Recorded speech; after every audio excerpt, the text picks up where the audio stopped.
Well, Patty, we got our RV out of, quote, storage. It was winterized. Yes. And something went wrong. Yes, it did. And we're going to talk about it in this episode of Travels with Delaney, the podcast. Hey, everyone. Welcome back. My name's Patrick. I'm Patty. And we are joined on the podcast sofa. Well, it's now the podcast sofa. By Mr. Truman, our Cavalier King Charles Spaniel. It seems like anytime we record in our RV, Bess prefers to sit over on the theater seats and just sleep. She's not. Truman gets so excited when he hears it's time for a podcast. Well, and you just get the equipment out and the headsets out, and he's on the couch. He's like ready. He's like all excited. Yeah. So, but we are in the RV now. We have officially moved in. This is our home. Every time I refer to it as the RV, Patty corrects me. It's not an RV, baby. It's our home. It is our home. It's our home on wheels. We are moved out of our house. The new owners are living there. Yep, happy as campers. So we're just going to refer to this from now on as the podcast couch or sofa. Yep. Because there is no other option. Nope. So. Unless you were sitting outside in the cold. I know Truman's probably sad that the official podcast couch. He loved that couch. He did love that little couch. It was the most uncomfortable thing. It was terrible. I think we paid like $130 on Amazon for it, but it worked perfect for that space in the house where we recorded. I mean, if you had the door open to that extra bedroom and you couldn't find Truman in his kennel, where was he? On the podcast couch. He was on the podcast couch. He loved that thing. It was crazy how he took a liking to that thing. I know. But anyway, that stayed with the house. The new owners wanted it for their son. Yep. For the bedroom for him, and that'll be perfect. It worked out good because we were going to have to get. There's not room in here for it. So it was something else we just have to try and find a home for. Yeah, So well, Patty, I've got some comments this week. All right. I remember this is a new segment I wanted to start. And again, all of these come from the YouTube channel, Travels with Delaney, the podcast.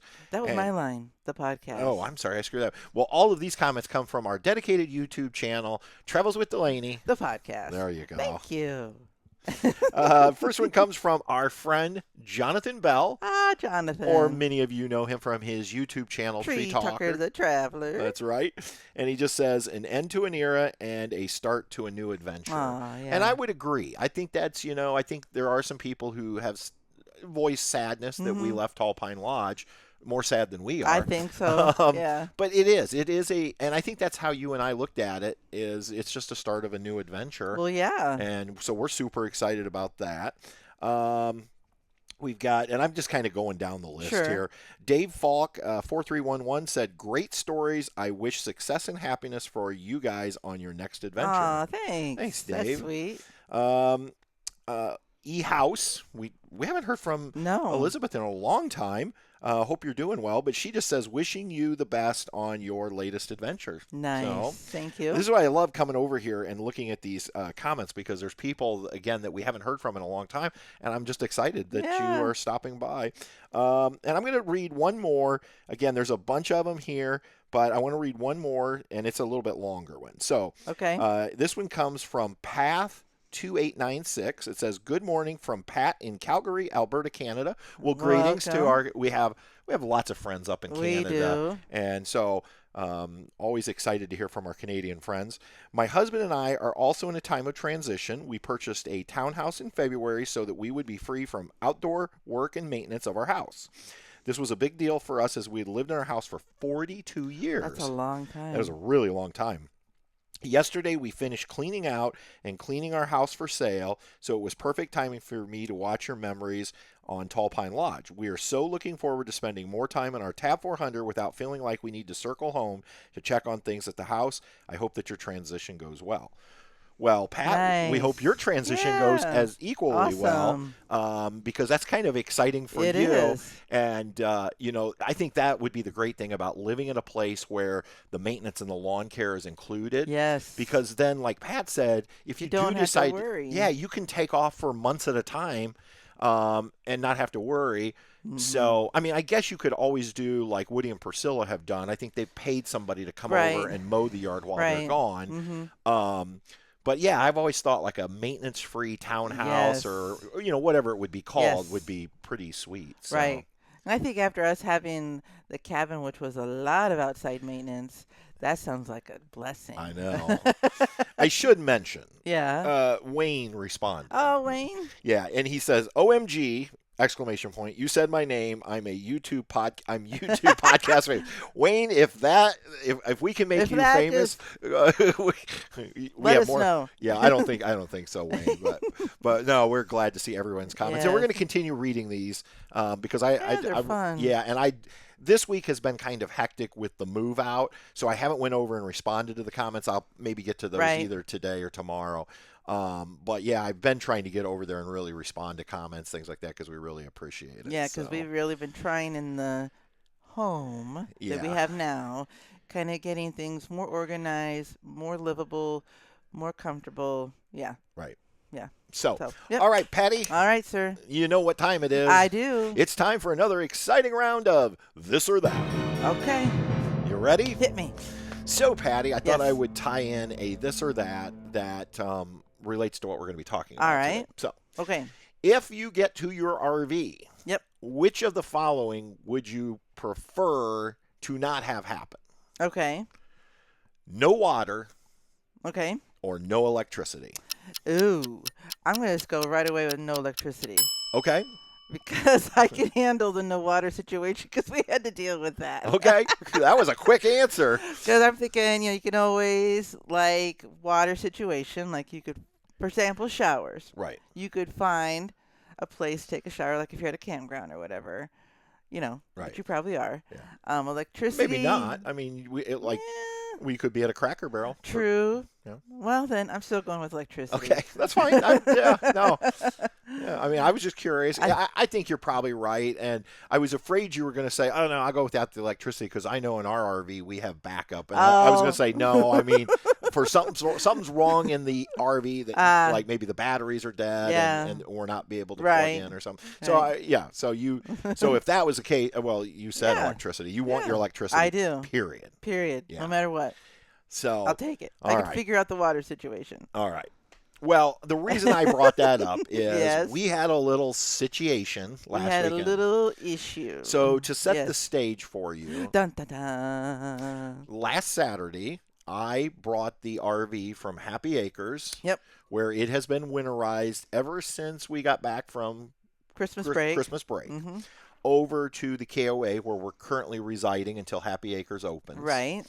And that was at about, I'd say I got over here about 4:30 in the afternoon. Yep. First issue we had was the auto level. Was not cooperating. It probably took us an hour to figure out how to get it leveled. Yeah, and I finally gave up and just went to like a manual level. Yep. I did it the old-fashioned way. Got out the little bubble level, and I think we're fairly close. I think so, because especially we checked, like usually our check also is if you can open your refrigerator door and it stays in one spot, like it doesn't swing one way or the other, you're good. And I think we're pretty good. Yeah, I think so. We might be settling a little bit, but we're good. And we've had a lot of rain the last 48 hours, but and I will just say, and this episode's not about auto leveling, but I'm not sold on this auto leveling. It was a pain. It's been janky. It's been weird. It will contort this thing in weird positions. And so anyway, but that's not what this episode's about. So we finally get it level. I put the slide outs out. You come in to start kind of unpacking. Yes. And I go out to do what I always do, which is to hook up. I guess electric was hooked up. I was hooking up water. Right. And so I get my hoses out. I hook it up, and I set it to power fill because it was going to be below freezing. Right. And so I was just going to fill up our water tank. Because they're heated. Yep. And we were going to run off the pump that night. And as I'm standing there, as you hear the water going into the tank, I'm also hearing gushing somewhere. And I look over at the water heater, and it is just pouring out of the water heater compartment. So I open up the water heater compartment, and sure enough, it is just spraying out at a fitting. And that's when I knew we have a problem. We have a problem, Houston. Yes.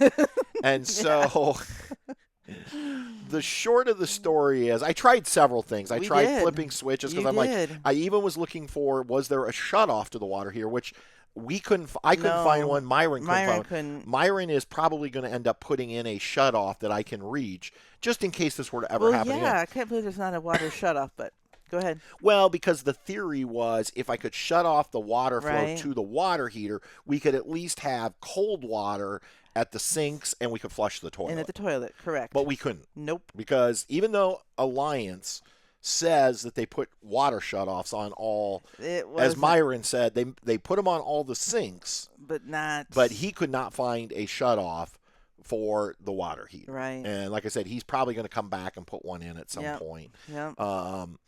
You know. So anyway. Yep.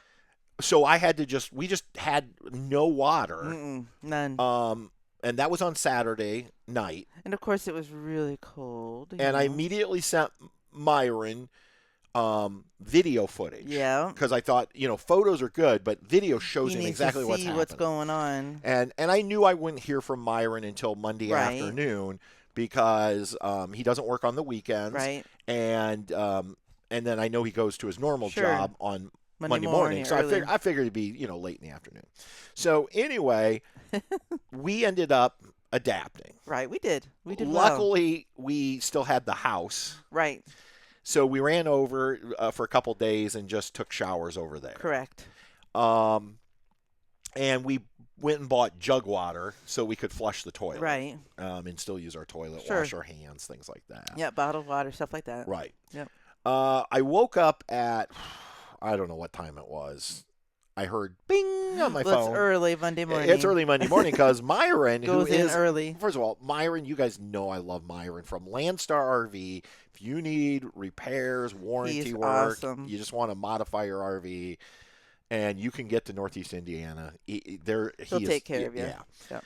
So Myron literally had seen my videos at some point, and Monday morning before he headed to Grand Design, that's where he works full time currently. He works on the Solitude line. He texted me and said, I think we're going to need a whole new water heater, and I'm on it, or something like that.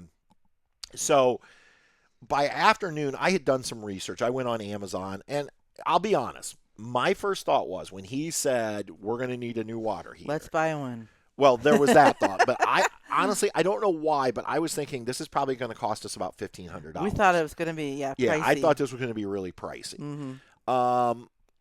I went on Amazon and found our water heater, which is a Suburban. I think it was model ST60. I could have picked it up on Amazon for $277 plus tax. But that was like, wow. Yeah. So, and it said it would be delivered Wednesday. This was on Monday. So anyway, there was that, and I was like, oh, wow, you add in labor. This project's a lot cheaper than what I'm thinking. Sure. So Myron ended up texting me and said, and I think I texted Myron that, and he says, well, I'm trying to find one locally, and if I could get one today, do you want, it'll cost more than Amazon. And I sent back and I said, Myron, just because Amazon says Wednesday, we're having issues in our area getting packages delivered in a timely fashion, not because of Amazon. No. But if it comes from the south and it has to go through the Indianapolis USPS hub. Everything is getting slowed down. They put in a new distribution hub down there. My understanding from our local post office is they have brand new equipment and nobody knows how to run it. Yep. And it is, you can't believe how delayed packages are. How much slower stuff comes. Yeah. Yep. So I just said to Myron, I said, if you can find one, I don't care what it costs. I want water. So, yeah. And he got here at about 4 o'clock. Or so, because he went. He had to run clear to Alliance because all of his suppliers were like, yeah, I can have one here tomorrow. And he's like, I don't need it tomorrow. I need it today. Which, honestly, I would have been okay with. We'd have been okay, but he was really working it for us. So he literally texts me. He says, hey, I can secure one, but it's around $500, which is a couple hundred more than what we could have done with Amazon. And I said, that's fine, just do it. So Alliance had one in stock. So he ran clear to Alliance, picked it up, then got out here at about 4 o'clock. I know. And I said to him when he got here, I said, I'm kind of shocked we have to replace the whole water heater. Right. Because it looks like it's just a plastic part between two metal lines. And he said, I couldn't totally tell from your video exactly where all it was leaking. So he bought the whole thing. And he said, I also went online trying to find that part, which I had done as well. I couldn't find, there's no part number listed in the manual. And so he ended up tearing out the water heater. And he goes, you know what? I think I can replace this part. And so he ended up taking that part off the new water heater, installing it on our water heater, and then reinstalling it, and it worked fine. But I was concerned because I said, Myron, what are you going to do with this, new water heater? At least let me pay for it. And he goes, no, you're not going to pay for a water heater that's not being installed. He goes, what I'm going to do is I'm going to get a hold of Suburban and see if I can't run and get the part from them. And then he goes, I'll have a brand new water heater in inventory. Because what Myron's trying to do, he has a shop. For those of you that don't know, we always talk about him as a mobile tech. He has a shop, yeah. He has his own shop where he works on RVs. And he told me, he's like, I have a whole room that I'm dedicating to trying to build up some parts inventory so that when people do have emergencies like this, he doesn't have to run all over to find. And he said, your water heater is a very common water heater.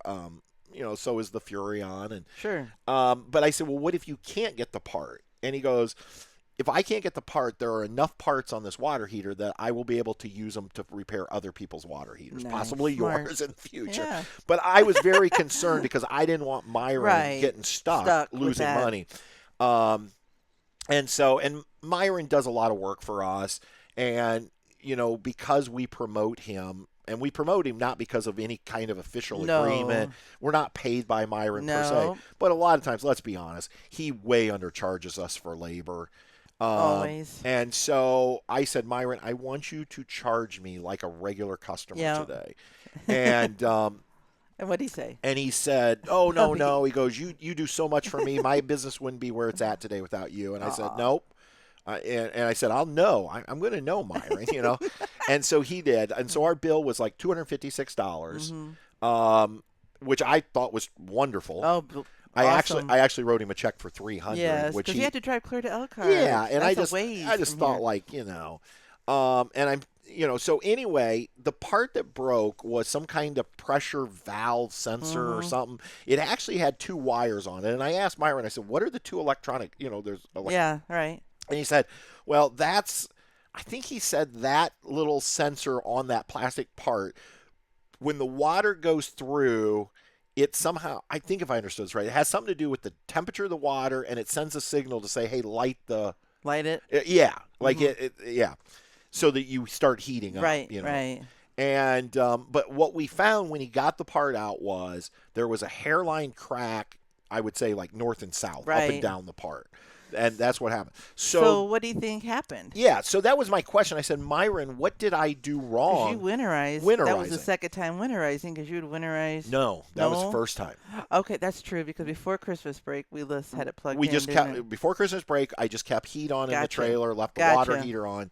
Okay. So, and this is the first time I've ever winterized a on-demand water heater. Right, this is different. Like the old-fashioned kind, I knew exactly what to do. You drain the tank, and then you bypass it, and, But with this one, everything I had seen and read and heard was basically you just run pink fluid through. Right. There's no bypass valve, per se. It just runs the pink fluid through the line, and that was it. What I had done was initially, because I wasn't still convinced I knew what I was doing, I had went out and opened the pressure relief valve that allowed some water to flow out. So I'm thinking, okay, good, that's out. And then I closed it, and then I began pumping fluid through. Right. Myron said, by all accounts, I did exactly what I was supposed to do. Right. So he said it could have been one of two things. He said it could have been because here in Northeast Indiana, we have had some extreme... terribly cold. Yes, as much of the country has had. Yes. And he said it's possible during that cold snap that plastic just cracked. Yeah. He said it's not uncommon, it can happen. He said the other thing is it's possible that that all the water hadn't drained out, or there was water in the lines. Yeah, it was still a little bit somewhere. Yeah, and so what happens is where that valve is, and there's no way to really explain this to people, I think, who are listening audio-wise, but in essence, the line goes down a little bit further, and that's where that relief valve is that you can open and let water out. Right. He said maybe there was a little, even though I opened it once, maybe some had flowed back in there.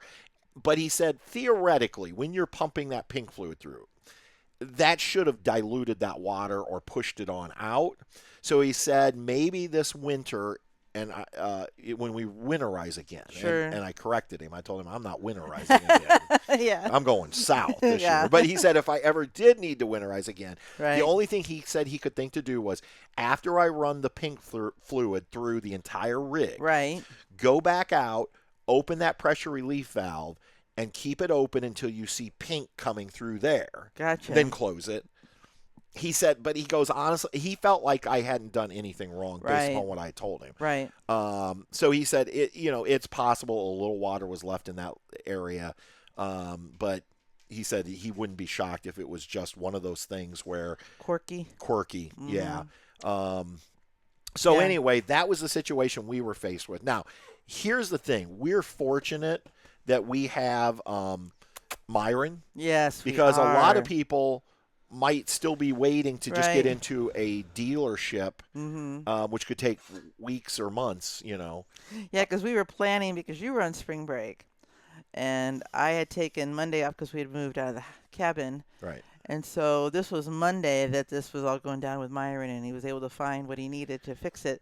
But we had thought about, okay, what could we do? I'd set up we still had the house. There is, unfortunately here where we're staying, had the restroom. The only restroom was under construction. Oh, yeah, I forgot to add that part. So that was going to be an issue here. But there is a local, Love's Truck Stop that's new, and I've used it before when we had issues with the cabin. It's nice, but we were trying to think of our plan. But we got so lucky, blessed that he was able to do all of that running and get what we needed, and he's such a great guy, and it worked out perfectly. And he wasn't here very long, and it didn't take him very long. Now, one thing that he did have an issue with, he was able to get the water heater out. It took a while. Yes, it did. Alliance cut the opening so tight. In fact, Myron's pretty much convinced that they did not cut the opening and slide it in, that they had dropped it in our pantry, which is supposedly the access point. He actually had to remove trim pieces. Yep. It's the worst access point I've ever seen. It's terrible. And it was, I don't know if it was stapled in or nailed in. I don't know. So what Myron has done is a couple things. Number one, he ended up, as opposed to trying to widen the opening on the outside through a thick wall. Right. He ended up saying, are you okay with me cutting out the access panel big enough that I can drop it back in and then pull it up to the edge? And I said, absolutely. And then the other thing was the upper piece that he had removed to get in there. Right. He ended up putting it in with screws this time. So if we ever have to get back in there, we just unscrew it like a true access panel should be. Yep. And he even told me, and again, it's hard to explain, but there was like a lower panel that you didn't see, where they just cut a big hole so you could reach down in with your hand. Covered it up with a pretty panel. And then there was a second panel up top, and Myron's only concern was, he goes, I don't know if that bottom panel was supposed to be support for the weight of that shelf. So he had said, he goes, if you notice you're bowing, just had to put some braces in. Yeah, and he said he could come back out and do it. And I said, I think I'm capable of putting a brace in if that becomes an issue. Yeah. But now we at least know how to access it. It's much easier because we just remove some screws and we can pull that panel up if we ever have to get back in there. Sure. I was also disgusted by how filthy it was. It was terrible because when I heard them talking, Patrick, I think your quote was, is that a nest from a mouse? That was exactly what I said to Myron. No! Because there was so much sawdust and debris and pieces of wire just cut off and thrown. I'm sorry, RV manufacturers. Can you not afford some shop vacs? Well, we know we have seen one company, how they talked about how they vacuum as they go. Yep. New Camp, for instance. And this one, I was like, when I heard that, I'm like, I'm out. If there's been a mouse in here, I'm out. Well, so anyway, Myron goes, no, I don't think it's from a mouse, but he goes, it would make an excellent place for mice to bed. And that's why RV manufacturers need to take a little time. I'm sorry. And I know what they say. Well, you know what your rig would cost if we had to pay people to sweep as they go. No. BS. I call BS. Baloney, because we know of New Camp. They do that as they go. Companies like New Camp, companies like Intech. They do that as they go. And it doesn't take that long. You have shop vacs nearby, And all you have to do is when you get to a point after you've done all your cutting in that cubby, you quickly just sweep it up. Exactly. Because Myron's right. Those are the kinds of places mice get in. They go, they ooh, like free like, bedding. Look, yeah, they're like, yes. So thank goodness it wasn't, because I was like, oh no. I know. So this is why I don't like having to get into places, because you see things and you realize, But anyway, moving on. So I guess the reason we wanted to share this story with you was just to let you know if, it was kind of a panic moment on Saturday. A little bit. And your first thought is, oh my gosh, I've ruined our RV. I mean, even though it's just the water heater and it can be fixed, but you don't know how much it's going to cost. But if you do, after you get your RV out of winterization and you have issues, just know it happens. It happens to everybody, to everyone. Every now and then, you never know. Yeah, and it is fixable. Right. It's doable. You'll figure it out. Right. Just need to take a breath. Yeah, and we got through it, and it was so nice. Monday night, we got to take our showers, and everything was good. So anyway. If you, like I said, that's the story. Otherwise, that's I think that's the skinny.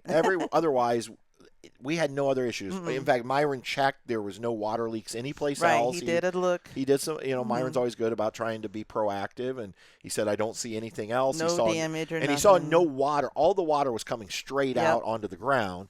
So he said that was good. There was nothing leaking that he could see anyplace else. Right. But yeah. So there you have it. That was our first adventure for the year. In our new home. In our new home. Yeah. On wheels. Right. So. Yeah, we made it. We're all right. Yeah. It's good. So if you have issues, it'll be all right. It'll be okay too. You'll figure it out. And if you do need repairs, warranty work, or you just want to make modifications, again, Myron from Landstar RV. I always link his information down in the show notes or the video description. It's Myron Lehman, correct? Yeah. Yes. And again, you'll have to come to Northeast Indiana. Yes. If it's something where you need to leave it, if it's not a one-day fix, he has a shop you can drop off, come back and get it. If Happy Acres is open, we get a lot of people now that will, because Myron, one of the campgrounds, Myron's cut back on where he travels because he's getting so busy at his shop. But he has assured me that Happy Acres is always on the list. We'll do list, yeah. And so you can always come out, book a site at Happy Acres and he'll come to for your appointment, and he will come to you. Unless it's just something where he really needs it at a shop. But most repairs he can do right there at Happy Acres. And, you know. He's great. He's great. I mean, there's no other way around it. He's I did tell him there's a possibility we may have to put him on a plane next winter if I have issues in Texas. And he didn't seem like it bothered him. He's like, I've been to Texas before. He's I can do that. So, we may have to put you on a plane, Myron. Because, I mean, when you have somebody like Myron, you don't know how good you got it. You've got it great, don't you? And I know there's others of you who have talked about in your area, maybe there's a tech that's good for you guys. That's good for you, and that's awesome. If you can find a tech who's affordable and who does good work, so helpful. Yeah, I think that's so valuable. In this industry where.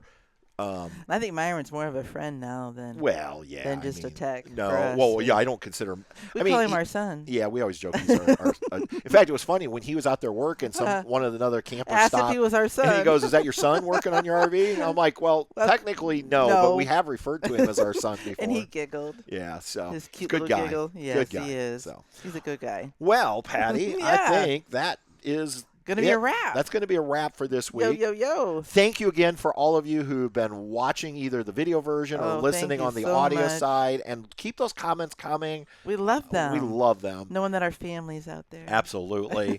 I feel bad. We do this every week, and Travels with Delaney hasn't had a video now in like 2 weeks. Yeah, I know.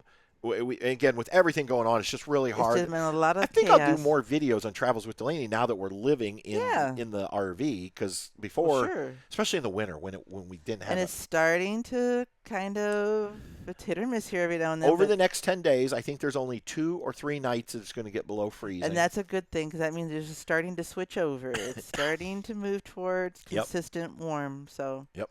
So we're headed in the right direction, we think. We hope. It's Indiana. You just never know. Yeah. And also a huge shout out to our friend and producer, Mr. Jim Kuzman. Thank you, Jim. Appreciate all you do to edit this podcast and make it sound Such amazing. Another great friend on the audio side. Yes. So Yep. All right, everyone. I think that's going to be a wrap for this week. I think so. Until next time, we'll see you. On down the road.